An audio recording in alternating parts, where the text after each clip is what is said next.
হচ্ছে মা অলয়চণ্ডী ঠাকুরের বিসর্জনের শেষ পর্ব, মিনি ব্লগের শেষ পর্ব।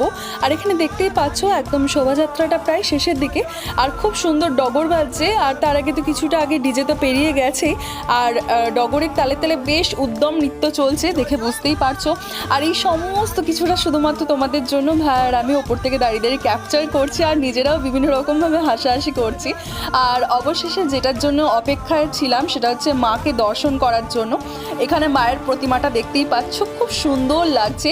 আর এখানে কি হয় বলো তো, আশেপাশে যতজনা পাশ দিয়ে পেরোয় না, সবাইকে হাতে হাতে একটা ছোট্ট পাড়া বাটির মধ্যে ওই মোটামুটি একটু ঠাকুরের প্রসাদ, মিহিদানা, সীতাভোগ, কোনো সময় বিভিন্ন রকমের মিষ্টি মোটামুটি বিতরণ করা হয়। এটা প্রত্যেক বছরই করা হয়, তো আমাদের এটা খুব ভালো লাগে। আর মায়ের মুখটা দেখে তো একদম যাকে বলে পুরো মন ভরে যায়। আশা করি তোমাদের কার কীরকম লাগছে অবশ্যই কিন্তু কমেন্টের মাধ্যমে জানিও। আরও মিনি ব্লগ দেখতে হলে চ্যানেলটা সাবস্ক্রাইব করে রেখো।